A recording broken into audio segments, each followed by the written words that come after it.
So the first pre-93 touring car race is away here at Snetterton, and the poleman, Richard Miller, doesn't get away at all well. So that's allowed the man from the outside of the front row of the grid, Jim McLaughlin, to take the lead. And Paul Bellamy, our onboard camera, has gone from 4th to 2nd as they head into directions. And Jim McLaughlin taking the early lead, heading down into the right calendar of the Montreal hairpin, but Paul Bellamy late on the brake, closing the Ford Sierra. The little Ford front row for the Ford Sierra, so you can see there we go, left through Chapman Curve, and that means that is because we're using a Snetterton 200 circuit here on this ARC weekend. The classic touring car racing club supporting the Snetterton 24-hour race for 6 and 2 CVs, which will be happening this afternoon under the bridge into Brundle and Nelson, and you can see Richard Miller right on the tail of the BMW Paul Bellamy. Then a bit of a gap back to Mark Fowler. Poor start as well from David Hickton. He started third. He also could have got stuck behind the poleman McLaughlin. There he is in his Sierra, but that's about a second we're watching here. 88 Paul Bellamy, the onboard camera driver. He's just ahead of Richard Miller. So heading into Murray, then they put that gap back to the number 5 car of Mark Fowler. He's just ahead of Nigel Innes and David Hickton. Then it's the number 99 car of Nick Halliday who leads the next queue of cars. We've also got the CTRC pre-2000 high production touring cars out in this one. They are your the Peugeot 206 and Proton Satria. Anyway, and the leaders are together going through Chapman Curve onto the back straight. And so Paul Bellamy running over the dirt on the exit of Chapman Curve. He has to readjust his mirror there from Bouncing and McLaughlin. Really pulling away down the Bentley straight. And under the bridge into the left hand of the Brundle. Already, look at that. Oh, that good Carles, but later on the brakes, Paul Bellamy. He looked much quicker under braking, does Bellamy, as he gets back under towards the car front. Innes is lost out. David Hickton up into 5th place. Now there your Class B runners, and there's a massive gap back to Nick Halliday, who leads Class D. Just ahead of Neil Bray in the Fiesta Class E. He was astonishingly quick at the festival a few weeks ago at Mallory Park, where he took victory overall in that Fiesta. Fantastic drive that was from him. Here comes the battle for second then. 88 Bellamy, 7 Miller. It's the BMW ahead of the Sierra, and the two of them put the power on it. And we're going to have a change here. Here comes David Hickton. He's drive there on the around the car of Mark Fowler, looking up in front of that. Neil Bray, and he runs out very wide there because of that. Now that looks to me like Graham Ewing is just going to try and find a way through. Andy Sherrington in turn just kicks up the dirt in his BMW E30. He runs 3rd in Class D. Go back and forth with Bellamy there, and driving past a Ford Sierra of Richard Miller. You can see those Sierras more powerful. The BMW Paul Bellamy late on the brake, coming back on the inside of Richard Miller as they head through Brundle. Miller cuts him off. Then he locks up there as they head into Nelson. He had to take a tighter line there. Bellamy glides his car on the exit of Nelson, head down towards the bottom, and again the power of that Ford Sierra comes in, or Richard Miller starts to pull away once again of Paul Bellamy. Certainly this Snetterton circuit with the two long straights really advantaging those Ford Sierras. They certainly seem to have the power over Paul Bellamy. So down towards Murray's, and it's still Jim McLaughlin that leads. There he is, the number 6 car, who leads then to Richard Miller. Paul Bellamy, the top 3 altogether. Then we've got Mark Fowler and David Hickton. So Fowler stayed ahead of Hickton in that battle before. And there's Nigel Innes in 6th position. Nick Halliday heads through Coring Curve. He's in 7th in that number 99 car, leading Class D, which is another competitive class this year. Just behind him, that's the Rover Tomcat, another Class B one. That's Derek Bowley. So he's in 8th overall. There's first of the 2005 cars actually together. That's Tom Dommett in the Peugeot 206 and Steve Rolls in the Proton Satria. And a change for the lead. Richard Miller through. Richard Miller's taking the lead down to Brundle. So it's the change of the Sierras. Miller ahead of McLaughlin then. So the two Sierra Cosworths have swapped around in the leading positions. They're heading their way into Coring Curve now then. And it's the golf-coloured car of Richard Miller now that leads the way. So he turns his way into Murray's and the final corner on this Snetterton circuit. There he is then. So the 7 car powers up across the line then to lead the way. Got Second position of Paul Bellamy on lap 3. Takes the lead overall on lap 4. Now we wait for the 7th place car, Nick Halliday. As he crossed the line last time, he was 25 seconds off the race lead. That shows you the speed of the Class B cars.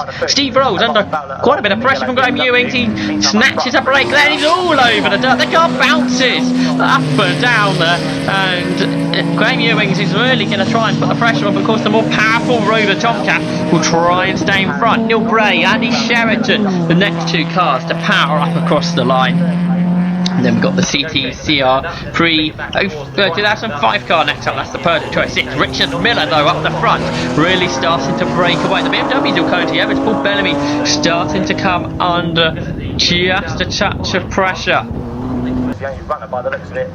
15 cars on track as well, by the way. He's also there, but of course, different pre-2005 classes down there. Down into Murray's then there on the BMW M3's David Hickton, and again a really good run out the corner. And then Fowler seems to have it as they head down the centre straight. All of a sudden, David Hickton seems to pick up a load of speed, but can't carry it down the straight. Steve Rolls again carries a lot of speed in his Rover Tomcat. Graham Ewing really put him under a lot of pressure. Neil Bray and Andy Sheraton not too far away from each other either.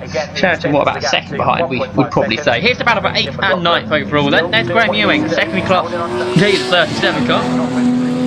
Still chasing after Steve Rolls. Just a couple of car lengths between the 2 of them. Then that's Neil Bray, Andy Sheraton next up. And then here's the production 2005 or pre-2005 leader. And side by side here, the inside that's Lindsay Hutton. On the outside, that's Paul Collum.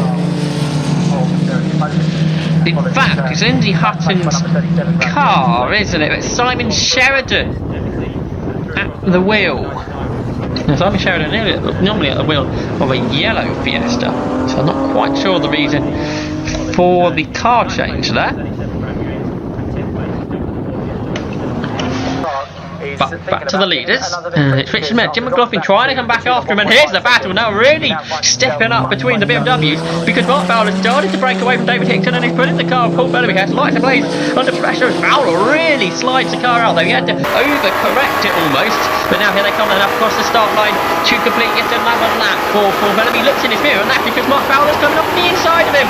Paul Bellamy a bit down on power this weekend, and up on the inside and through into 3rd position goes the number 5 car of Mark Fowler. Mark Fowler has a message up on the screen saying transponder not working. Please fix before the next race or may not be timed. So Mark Fowler will have to deal with that during the lunch break. Meanwhile, Graham Ewing's putting Steve Rolls under yet more pressure as the Rover Tomcat ahead of the BMW E30. Similar sort of car to the production BMW. It's run by M3R. These BMWs slightly more powerful, slightly bigger engine in their machines as they head up across the line. Neil Bray still in 9th. 10th place even, and that is Sherrington in 11th. Richard Miller, there he is, number 7, the race leader. Just snatches a break there into Murray's. No problem though. Jim McLaughlin still in 2nd. There's Mark Fowler. David Hickton up to 4th. David Hickton has passed Paul Bellamy for 4th position. That's a change. Nick Halliday, your Class D leader, back with us. And what has happened to Graham Ewing? Well, he's lost a lot of time to Steve Rolls. Steve Rolls got relieved from pressure. Now, D. Sherrington and Neil Bray still without about a second or so between the 2 of them. Something like that. It's been like that for quite a long time now. Just around a second between the 2 of them. There's the Peugeot 26, your pre-2005 leader. That's Tom Dommett. Steve Rolls still 2nd in that. He's dropped back a bit though. There's Richard Miller. Rolls, in fact, being lapped by Jim McLaughlin. No, 3rd and 4th, that's Fowler and Hickton pulled away from the Paul Bellamy car, who's down on power. In the back markers is Richard Miller, who's lapped the Simon Sheridan car, who has took over Lindsay Hutton's machine. Lindsay Hutton races in the Blue Oval Salute. Oh, David Hickton getting it all wrong! Out of Murray, he holds on to it pretty well, to be honest. He had the car all out of shape. He hit the dirt, it went one way, went the other, had a bit of a tank slapper, but he manages to carry on. As there, we haven't seen too much of that driver lately. That's Nigel Innes, number 1, 2, 3. But what a save by David Hickton. Pretty impressive stuff there as he got the back end out, hit the dirt like we said. A bit of a tank slapper, but carries on well. Neil Bray and Andy Sherrington still not quite in a battle, but just that second or so between them. Andy Sherrington sees the Fiesta in front and is trying to claw him in. Here's your race leader, that's Richard Miller. Just hits the curb enough. Oh, not as much as the Peugeot behind it. Puts the car up into two wheels, says Tom Dobbit. Completely under control, and now Paul Bellamy right underneath the rear of the Paul Colum car, who is in a production BMW spec car, a BMW 318 that is. Richard Miller then through his Coram curve he goes, and up in his throw Tom Dobbit goes. Jim McLaughlin in number 6 Texaco liveried Ford Sierra, and then there's a gap now between Mark Fowler and David Hickton, mainly because of Hickton's mistake on the lock-up. There is Simon Sheridan through there in Lindsay Hutton's Fiesta, and here is Nigel Innes in the 123 car. He runs in 6th position, just last Steve Rolls. There's the Rover Tomcat, that's Derek Bowley. He's still going well in 8th position, ahead of Graham Ewings in 10th. And here's your race leader, that's Richard Miller in the Ford Sierra. Jim McLaughlin locks up there into Brundle, and now Mark Fowler, he's really getting a move on in that BMW E36. He's starting to close in, Jim McLaughlin. Now is he going to be able to do it before the end of the race? He's not. A few laps he's been lapping at half a second quicker. Nothing too much is locking up again as Richard Miller just snatches the rake into Murray's. Nothing too drastic, I don't think, though, for the race leader. Mark Fowler slides the car out of Murray's as now he moves up alongside the Class D car of Andy Sherrington and laps him, but it was a sizable slide he had on there. So the road is now lapped by Miller. There's McLaughlin. Second and the battle of third now, because David Hickton once again is onto the tail of Mark Fowler. So that could be a battle to the flag for 3rd and 4th overall. Talking about battle to the flag, it's the final lap of the race for Richard Miller. He's going to take the first win here at Snetterton for the pre-1993 Touring Car Championship, run by the Classic Touring Car Club, sponsored by SBG Motorsport, the championship. It's the Richard Miller wins. So Sierra 1-2, because Jim McLaughlin is second. The battle for third, well, it's not going to be a big third place victory for Mark Fowler, but he is going to beat David Hickton to the line. He's the first of the M3. Then Neil Bray there loses his exhaust as he comes up across the line. He's not going to hold on for 10th position because Andy Sherrington outpowers him. The car the Fiesta without the exhaust there, of course, coming slow up across the line.